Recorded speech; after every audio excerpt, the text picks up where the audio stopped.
کیسے خود کو کبھی دیکھتا ہوں اور دیکھتا ہوں کبھی میں گرم کو اور دیکھتا ہوں کبھی میں گرم کو لایا کہاں مجھ کو میرا مقدر لایا کہاں مجھ کو میرا مقدر اللہ اکبر اللہ اکبر بزرگان محترم معزز سامعین کرام،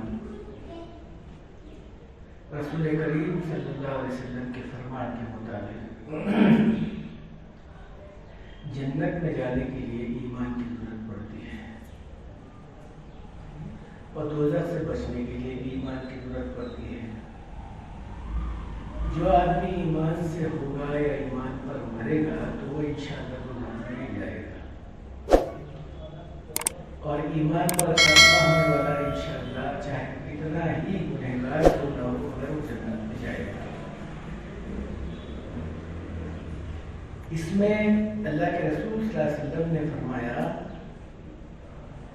بندے سے کوئی ایسے گناہ ہو سرزد ہو جائے جس کی وجہ سے ایمان ہی ختم ہو جائے تو پھر اللہ اس کو ختم کرے، کیونکہ یہاں پر حضور صلی اللہ علیہ وسلم بھی خاموش ہو گئے۔ ایسی حرکتیں کیا جو شرع کے خلاف ہو، نبی کے خلاف ہو، خدا کے خلاف ہو، تو ظاہر بات ہے ایمان جائے گا۔ مثلا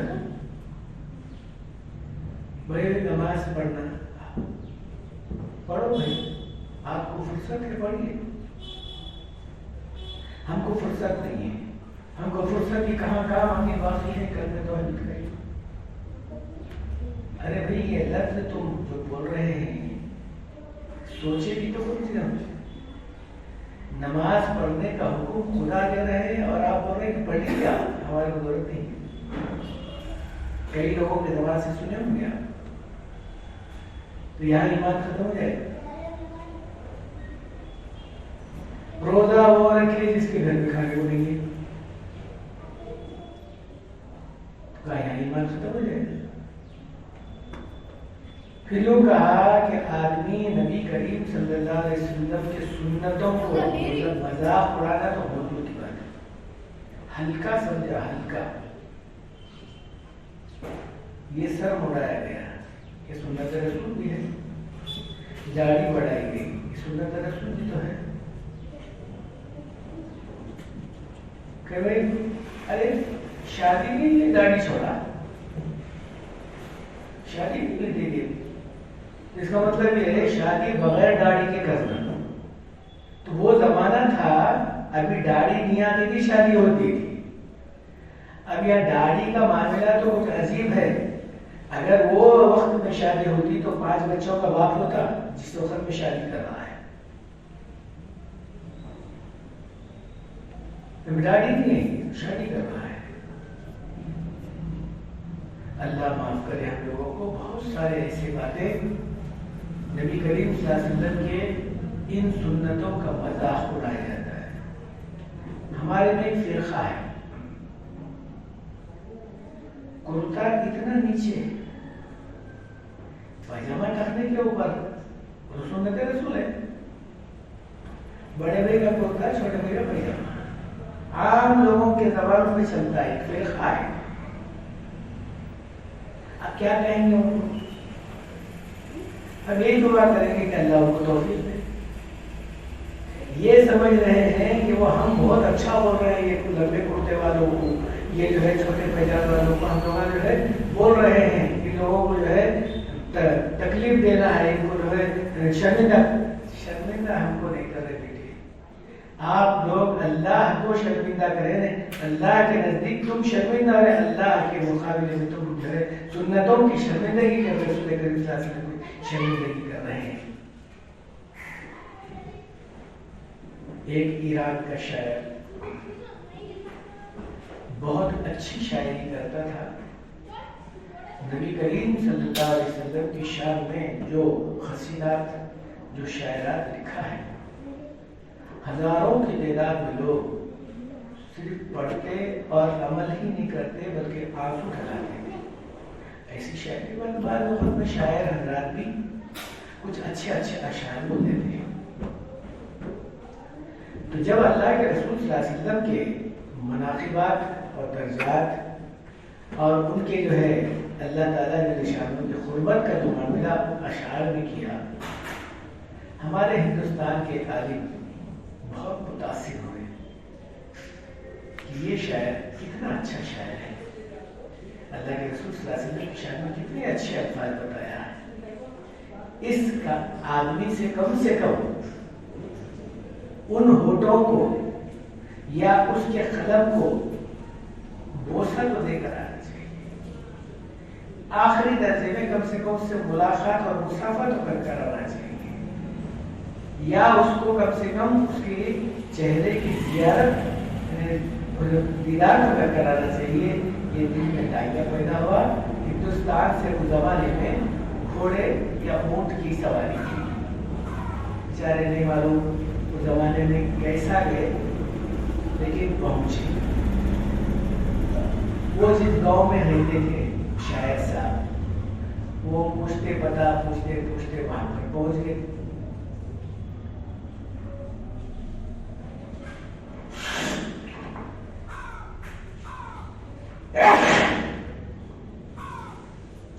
گھر پہ جا کے پوچھے کہ بھئی شاعر صاحب سے ملاقات کرنا ہے، میں ہندوستان سے آ رہا ہوں۔ کہا کہ ابھی بازار میں گئے ہیں، آج جمعہ کا دن ہے، اصلاح بنانے حجامت بنانے کے لیے گئے۔ بھئی اب ظاہر بات ہے کسی حجام کی دکان نہیں ہوں گے، اور کیا ہے۔ دیکھتے وہ جگہ پر پہنچے جہاں حجامت کر رہا ہے۔ اب وہ جو حجامت کر رہا ہے وہ داڑھی بنا رہے،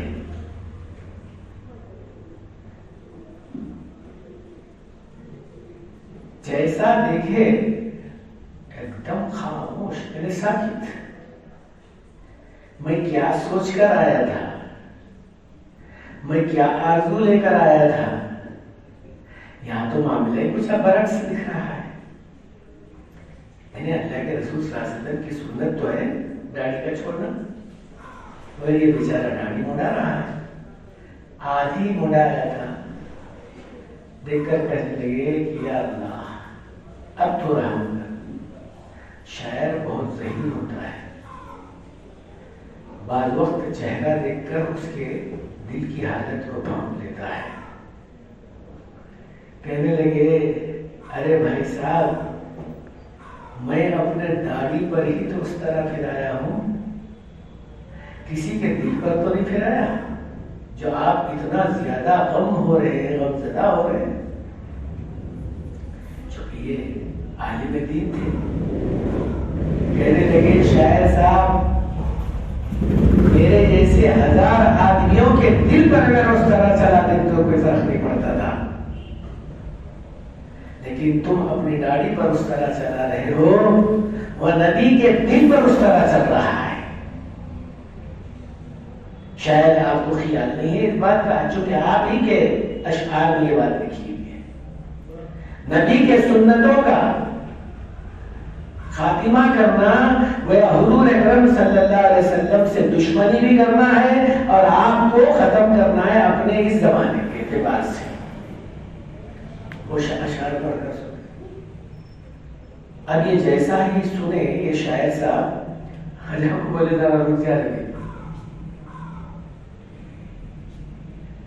بیچارہ رک گیا۔ اس کے بعد کہا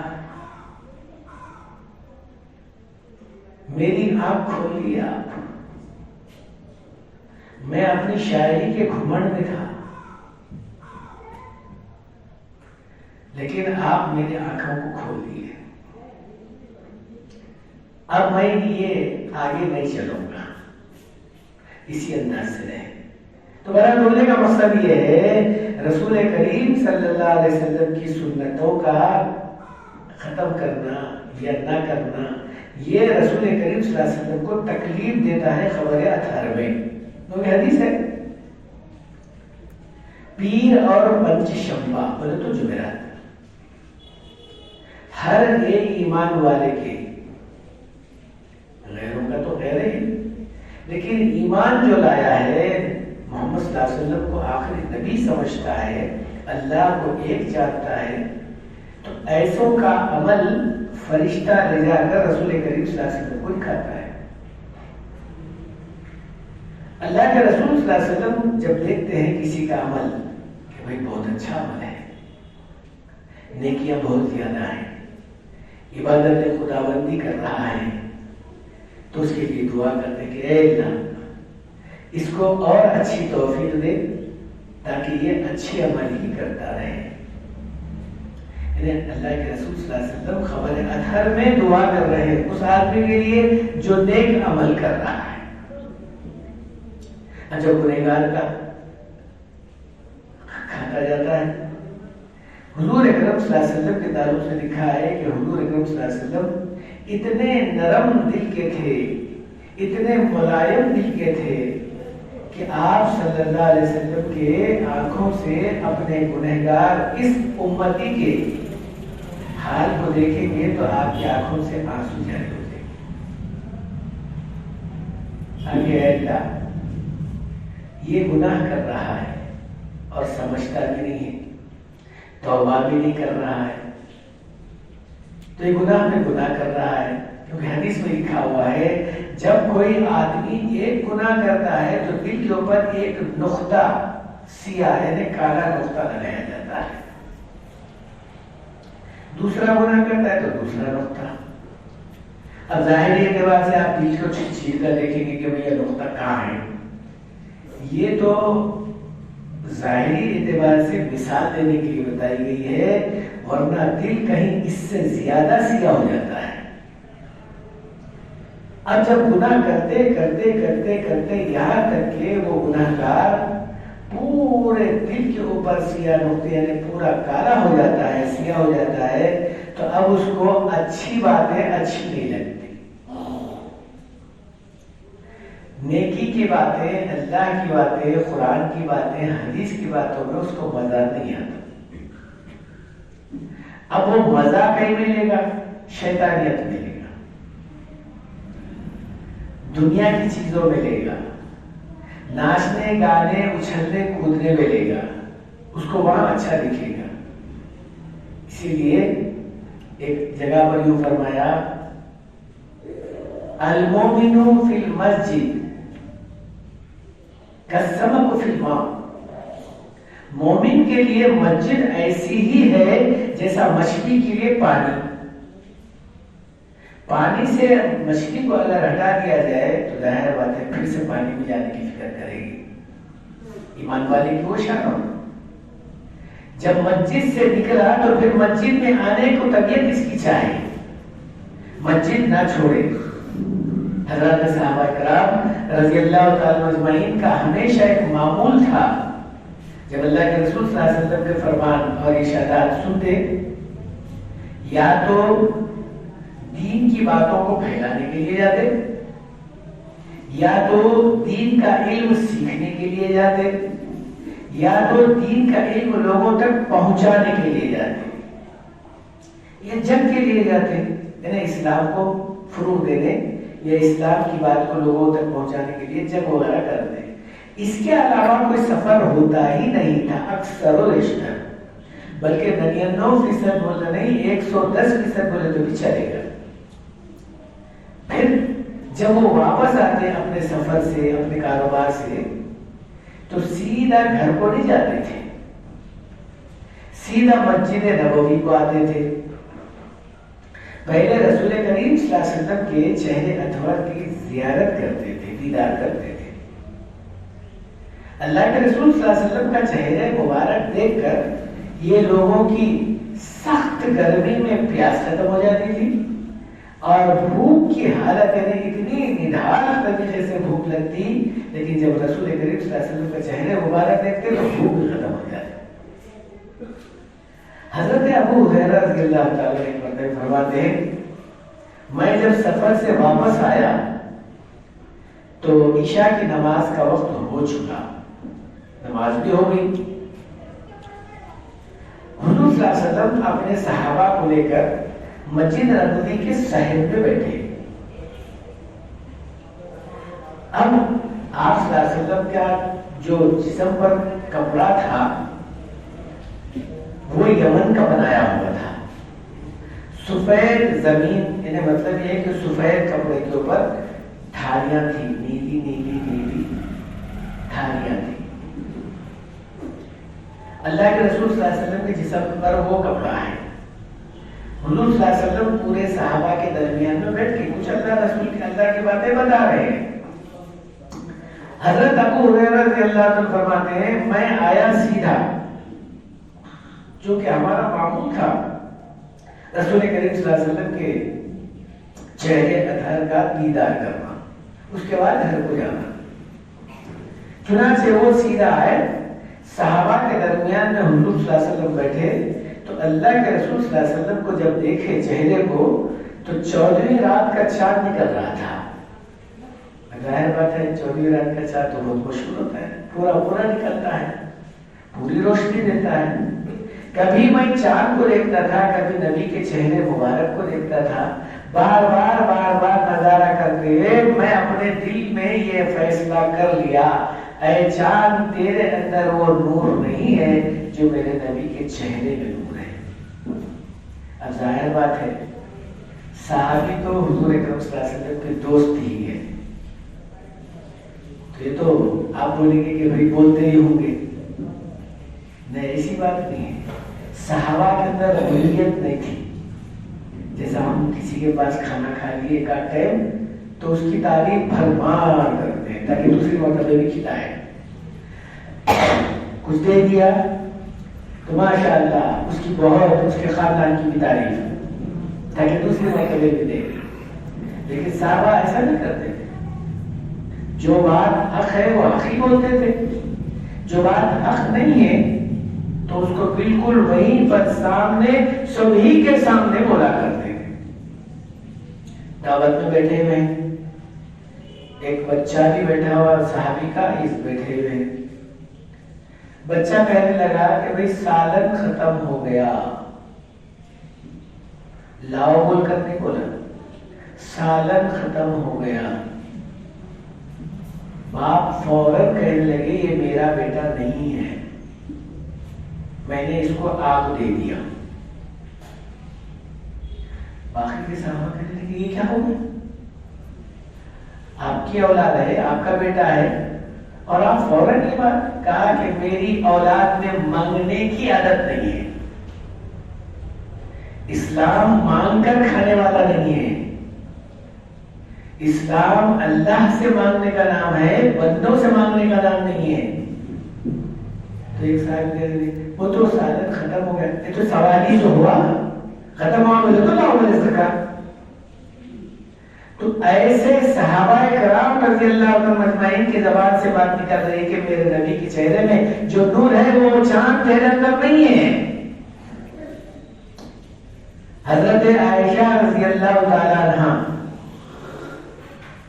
رسول کریم صلی اللہ علیہ وسلم حجرے مبارک کو بیٹھے، جو لوگ اس کو گئے ہیں اب اللہ کے رسول جہاں آرام کر رہے ہیں وہی حضرت عائشہ رضی اللہ تعالیٰ عنہ کا حجرہ تھا، یعنی مکان، مسجد نبوی بھی اس حجرے سے لگی ہوئی ہے۔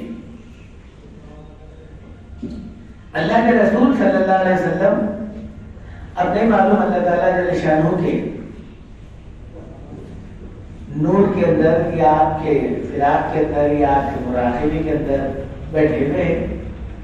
حضرت عائشہ رضی اللہ تعالیٰ عنہ باہر سے آئی، جیسا ہی اللہ کے رسول صلی اللہ علیہ وسلم اندر بیٹھے فوراً اب تو بات شوہر بھی تو ہے، کمرہ بھی تو نہیں کا ہے، تو رسول کریم صلی اللہ علیہ وسلم نے کہا من انتی، کون ہے تو؟ اب بیوی کو بول رہے کون ہے؟ چونکہ اللہ کے رسول صلی اللہ علیہ وسلم بیجا کوئی الفاظ نہیں بولا کرتے تھے، ایسا صحابہ میں بھی نہیں تھی عادت، لیکن اللہ کے رسول صلی اللہ علیہ وسلم کون ہے؟ عائشہ، میں عائشہ ہوں، میں عائشہ۔ رسول کریم صلی اللہ علیہ وسلم ذرا زور سے کہتے ہیں من عائشہ، کون ہے عائشہ؟ کہنے لگی بنت ابو بکر، میں ابو بکر کی بیٹی ہوں۔ رسول کریم صلی اللہ علیہ وسلم پھر کہنے لگے من ابو بکر، ابو بکر کون ہے؟ اب یہ ذرا گھبرانے لگی کہ اللہ کے رسول صلی اللہ علیہ وسلم یا تو خفا ہے ظاہری اعتبار سے، یا غصے میں ہے جو ایسے الفاظ بول رہے ہیں۔ کہنے لگی ابن ابو قحافہ، ابو بکر ابو قحافہ کے بیٹے ہیں۔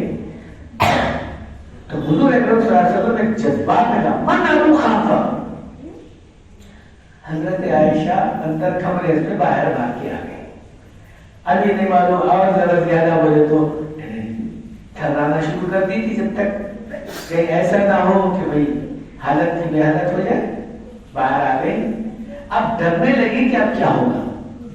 تھوڑی دیر کے بعد رسول کریم صلی اللہ علیہ وسلم جب باہر تشریف لائے، کہنے لگے عائشہ خیریت سے تو ہے؟ ابھی ڈر رہی ہے بات کرنے کے لیے، کیا ہوتا ہے کہ کیا بولتے گی؟ کہا اللہ کے رسول صلی اللہ علیہ وسلم سے محبت سے بات کر رہے ہیں۔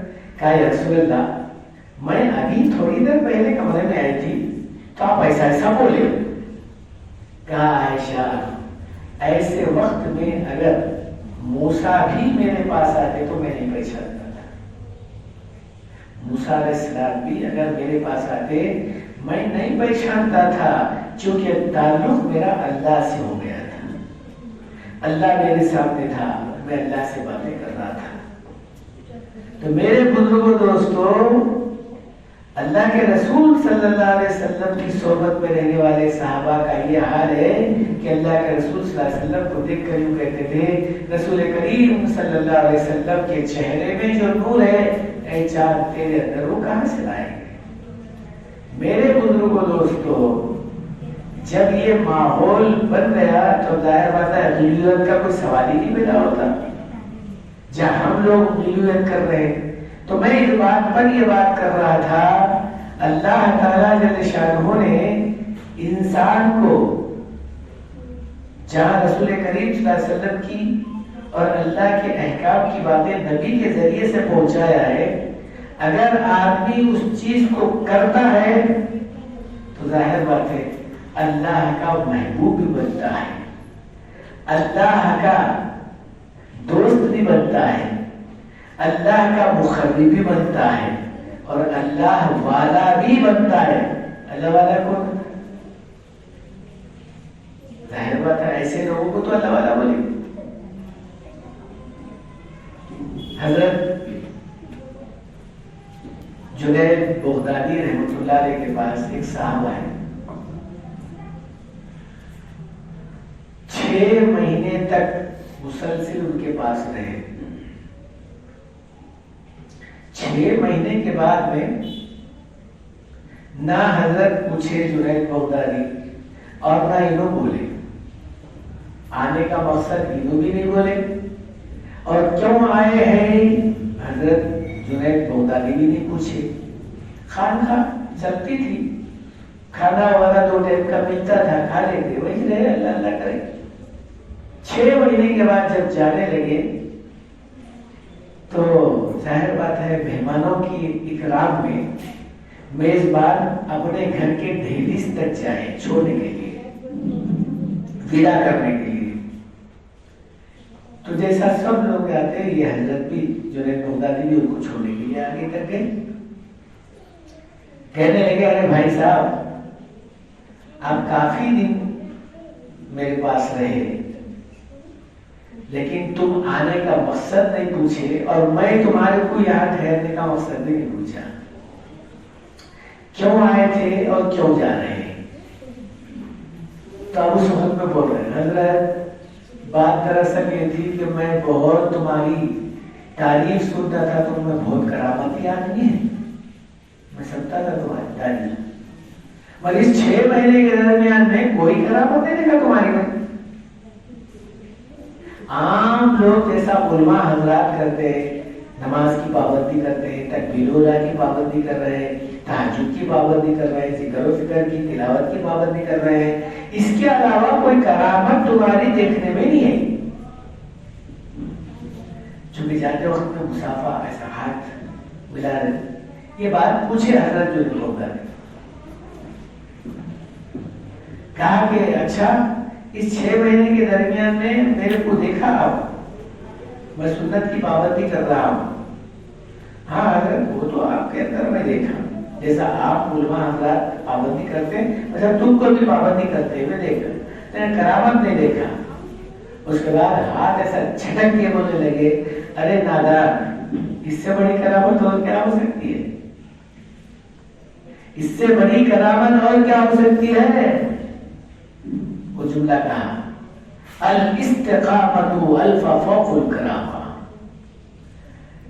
آدمی سنتوں کے اوپر جمع رہے, احکام خدا کی پابندی کرتا رہے, اس سے بڑی کرامت کچھ بھی نہیں. ہوا میں اڑنا مکھی کا کام ہے, انسان کا کام نہیں ہو.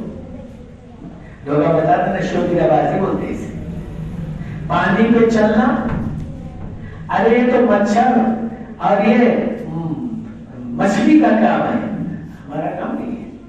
کہا ہے مسلمان اور اللہ کے بندے کا کام کیا ہے, تو کہا شریعت پر جمے رہنا. استقامت اسی کا نام ہے. تو کہا استقامت الفا فوق الکرامہ, 1000 کرامتوں سے بہتر ہے. تو کہا اللہ کا ولی کون ہوتا ہے یہاں, جو اللہ کی باتوں کے احکام کو پورا کرے, نبی کے سنتوں کو پورا ادا کرنے کی فکر کرے, یہی تو اللہ والا ہے. ہاتھ بند کر کے مٹھی نکالے, کوئی کھجور بتایا, کوئی بادام بتا دیا, کوئی پیسے اسے کیا بولیں گے آپ, بولیں گے یہ تو شوگیرہ بازی, نظر مت بولتے اسے. ارے کبھی بیچارہ پائخانہ صحیح ہونے کا جو ہے معاملہ اس سے نہیں شادی ہوا, اور ایسوں کے پاس نہیں معلوم کیا کیا عجیب عجیب کرامت ہیں. ہمارے بچپن میں ہم دیکھتے تھے لوگ جو ہے وہ پنجے پکڑ کے ناچتے تھے. آج بھی ذرا ناچتے مگر کم ہو گیا, پہلے ذرا نہیں رہا. سواری آتی تھی کہتے سواری. ارے امام حسین اس کے پاس آ رہے, دھوبی کے پاس, بھنگن کے پاس, جھاڑو مارنے والے کے پاس, امام کے پاس کبھی نہیں آتے. امام جو نماز پڑھاتا 5 وقت اس کے پاس نہیں آتے. دھوبی کے پاس آتے, کبھی پیخانہ شریف صحیح دھونے کو نہیں آیا, پیشاب کر کے کبھی دھونے کی توفیق نہیں, ایسے کے پاس آتے جاتے اماموں سے. عجیب ہمارا ذہن بن گیا میرے بزرگوں, نہیں معلوم کہاں سے کون یہ جو ہے لے کر آ کے ٹھوک دیا. کہا یہ جو ہے آدمی کے ایمان کو ختم کرنے کا کام ایک گروپ ہے, ایک گروپ ہے. یہودیوں کا گروپ شیعوں کے اوپر چھا گیا. شیعہ حضرات ہمیں مل کر ہمارے ایمان کو ختم کرنے کی فکر کرے. کہا جب ایمان والے ایمان پر جمے نہیں ہوں گے, یعنی سنتوں کی پابندی اور نماز ہے اللہ کے احکام کی پابندی نہیں کریں گے, تو ان کا جو ہے معاملہ بالکل کھوکھلا ہو جائے گا. اب یہ کھوکھلا کہاں تک پہنچ رہا ہے,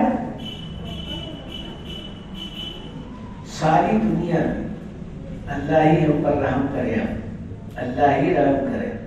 ساری دنیا میں نماز پڑھنے کا وقت, نماز پڑھنے کی جگہ مسجدوں کو گرایا جا رہا ہے.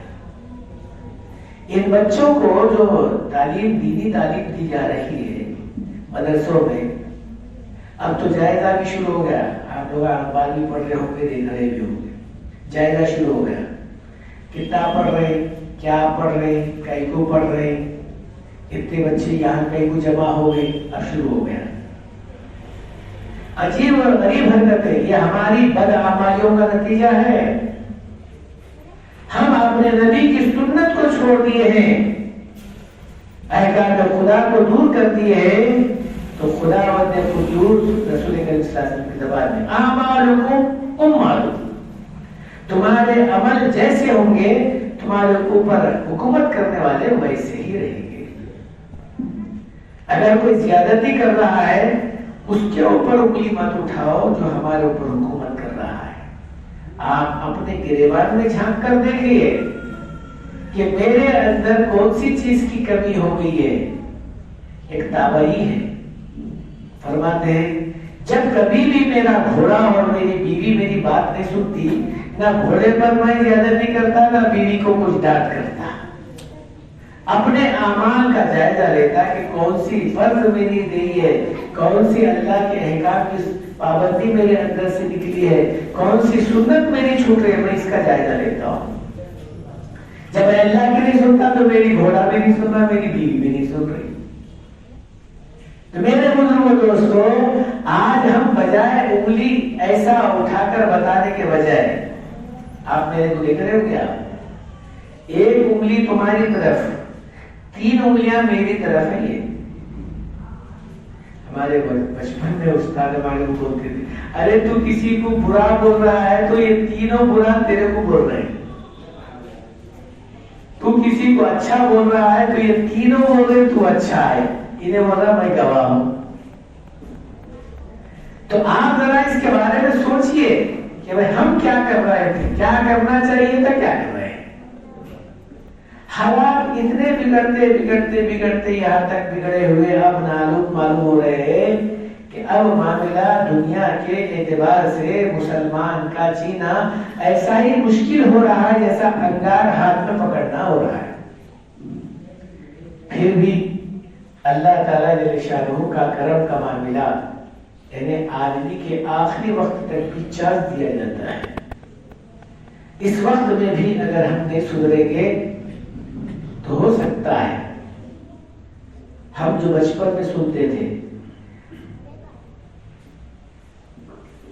ہمارے گھر اور ایک پڑوسی ہمارے اس کے درمیان میں 6 فٹ کی جگہ ہے، 6 فٹ کی. ہمارے گھر میں ہمارے دادا کی والدہ، ہم بچپن میں چھوٹے تھے، بیمار اتنی تھی کہ اس کو اٹھنا نہیں آتا تھا، لیکن وہ سر سے پلو نیچے گرنے نہیں دیتی تھی، ہمیشہ سر پر پلو رکھتی تھی. تو اس بازو گھر کی جو 2 لڑکیاں جو ان کو پھپھو پھپھو کہتی تھی وہ آ گئی. اب ظاہر بات ہے درمیان میں کوئی سڑک وغیرہ نہیں ہے، صرف جگہ ہے، گلی ہے چھوٹی. جیسا ایک بوڑھی کی نظر وہ بچیوں پر پڑی، کہا خدا رحم کرے زمانہ بدل چکا. یہ الفاظ میں اپنے کانوں سے سن کر بول رہا ہوں، خدا رحم کرے زمانہ بدل چکا. ماں کیسا ہونا تھا کیا ہو گیا تم کو. کہا تمہارے سینے پر اوڑھنی ہے لیکن سر پر نہیں ہے. کیا تمہارے سر پر اوڑھنی نہیں ہے، پلو نہیں ہے. زمانہ بدل گیا. تو وہ زمانہ وہ نہیں تھا. اس کے بعد آج کا زمانہ دیکھیے، نہیں معلوم کہاں سے کہاں تک پہنچ گیا. سنتوں کی بات اگر ہمارے سامنے کوئی کی گئی تو ہم اس کو یوں سمجھتے ہیں کہ مولوی صاحب بولتے ہی رہتے ہیں، ان کا کام بولنا ہے، بولتے رہتے ہیں. میرے بزرگ دوستوں، اس سنت کو ہلکا سمجھنا بھی ایمان کا خاتمہ ہی کرنا ہے. جیسا میں ابھی بتایا آپ کو، کسی سنت کو ہلکا سمجھنا، بولنا نہیں، بولنا تو اپنی جگہ پر ہے، لیکن ایک مثال دوں آپ کو. بغیر شادی شدہ بچے بھی اس میں بہت ہیں، لیکن کہیں ایسا عمل نہ کرنا. اب یہ شادی شدہ حضرات یہاں بیٹھ کر کبھی اتفاق سے بات،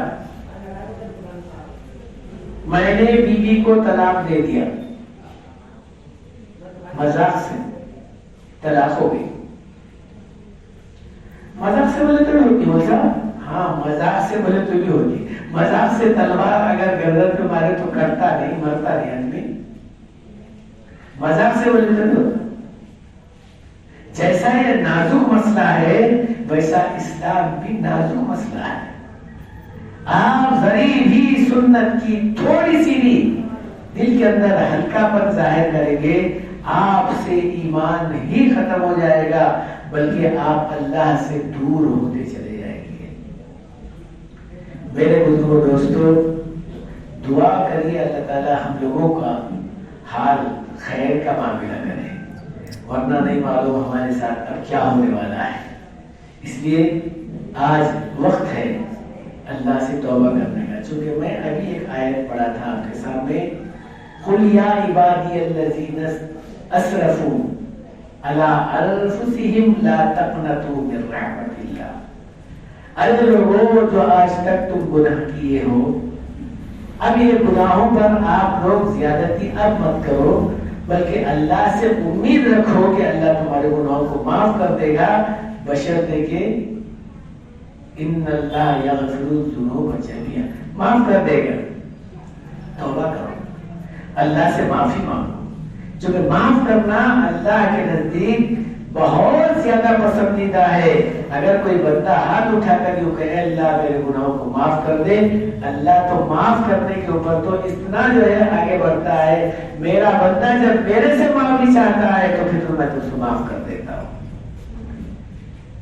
حضور اکرم صلی اللہ علیہ وسلم کے پاس ایک صحابی آئے، کہنے لگے یا رسول اللہ، دنیا کے اعتبار سے کوئی آدمی، چھوٹا آدمی بڑے آدمی کی غلطی کر لیا تو بڑا آدمی ایک مرتبہ معاف کرتا، 2 مرتبہ معاف کرتا، 3 مرتبہ معاف کرتا، چوتھی مرتبہ اس کو سزا دیتا ہے. یا تو نوکری سے ہٹا دیتا ہے، یا تو اس کو پچکڑ مار دیتا ہے، یا تو اس کو ایسی کوئی سزا دیتا ہے تاکہ وہ آئندہ سے نہ کرے. پھر اللہ نے ہمیں کتنے دفعے معاف کرتا ہے. تو رسول کریم صلی اللہ علیہ وسلم نے فرمایا بندہ توبہ کرتے کرتے تھک جائے مگر اللہ کا بھی معاف کرتے کرتے نہیں تھکے گا. یہ اللہ کی شان ہے. جب کبھی بھی معاملہ تو رسول کریم صلی اللہ علیہ وسلم فرماتے ہیں میں دن میں صبح سے شام تک 70 مرتبہ اللہ سے توبہ.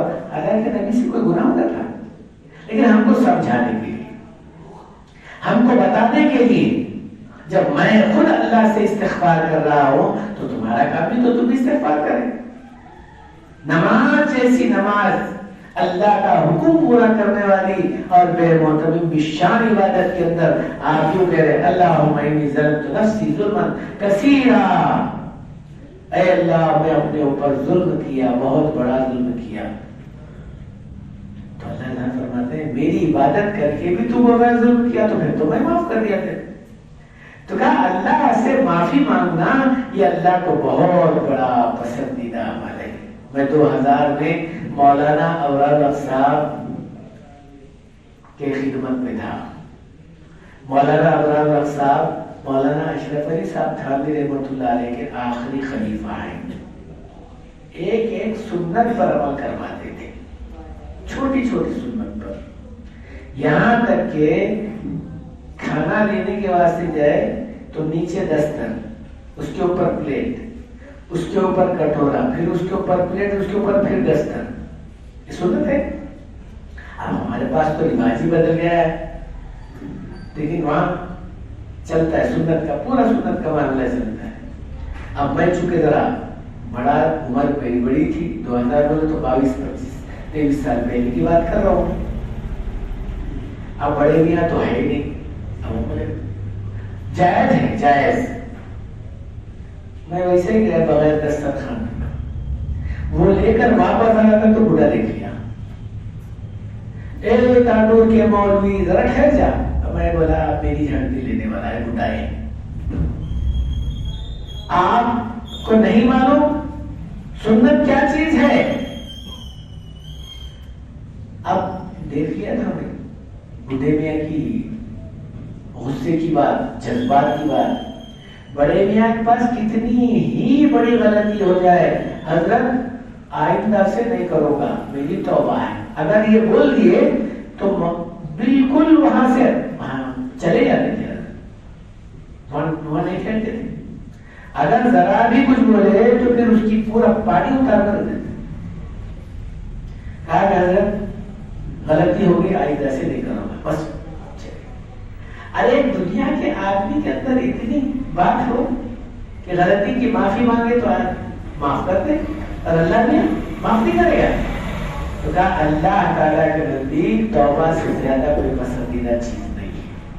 تو ہر وقت اللہ سے توبہ کرتے رہیں، اللہ سے معافی مانگتے رہیں، اور اپنے اعمال کو صحیح بنانے کی فکر کرتے رہیں. اللہ ہم سب لوگوں کو ایسی توفیق نصیب فرمائے، ایمان کے ساتھ رہنے کی اور ایمان پر جمے رہنے کی، ایمان پر خاتمہ ہونے کی توفیق نصیب فرمائے. وہ ہمارے نہیں